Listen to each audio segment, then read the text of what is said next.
ఇప్పుడే ఏపీలో మనం చూసుకున్నట్లయితే ఏపీలో ఎవరైతే చెవిరెడ్డి భాస్కర్ రెడ్డి ఉన్నారో ఏపీ రాజకీయ నాయకుడు మనకు చూసుకుంటే ఆయన ఇంటి దగ్గర అయితే హై టెన్షన్ వాతావరణం అయితే అలముకుందనమాట. మీరు ఇక్కడ చూసుకోవచ్చు.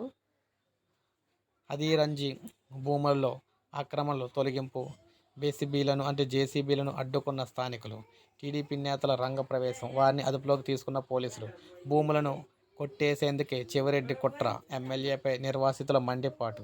వైకాపా ఎమ్మెల్యే చెవిరెడ్డి భాస్కర్ రెడ్డి స్వగ్రామం తిరుపతి జిల్లా తుమ్మలగుంటలో ఉద్రిక్తత చోటు చేసుకుంది.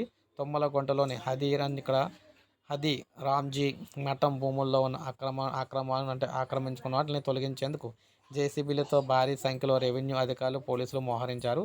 అనంతరం ఆక్రమణలు తొలగించే పనులు మొదలుపెట్టారు. ఈ క్రమంలో స్థానికులు వారిని అడ్డుకునేందుకు ప్రయత్నించడంతో తీవ్ర ఉద్రిక్త పరిస్థితి అయితే నెలకొంది. అక్కడ తెలుగుదేశం నేతలు కూడా గృహ నిర్బంధం చేయడం జరిగింది అనమాట. వాళ్ళని టీడీపీ నేత పులివర్తి నాని సతీమణి సుధారెడ్డి గ్రామస్తులకు మద్దతుగా వెళ్లారు. ఆందోళనకు దిగిన ఆమెను అదుపులోకి తీసుకున్న పోలీసులు ఇంట్లో నిర్బంధించారు. పులివర్తి నానిని కూడా గృహ నిర్బంధం చేశారు. కాగా ఆక్రమణల తొలగింపును అడ్డుకున్న మహిళలు కూడా గాయాలవుతాయని చెప్పేసి వెంటనే ఆసుపత్రికి తరలించారు.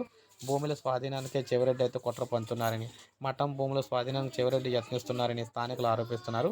కూలీ పనులు చేసుకుంటూ స్థలాలు కొనుగోలు చేశామని, అధికారులు వచ్చి వాటిని తొలగించడం తగదన్నారు. ఎమ్మెల్యే బంధువుల భవన నిర్మాణాలు చేపడుతుంటే ఎవరు అడ్డు చెప్పడం లేదని, పేదల షెడ్లను మాత్రం తొలగిస్తున్నారని మండిపడ్డారు.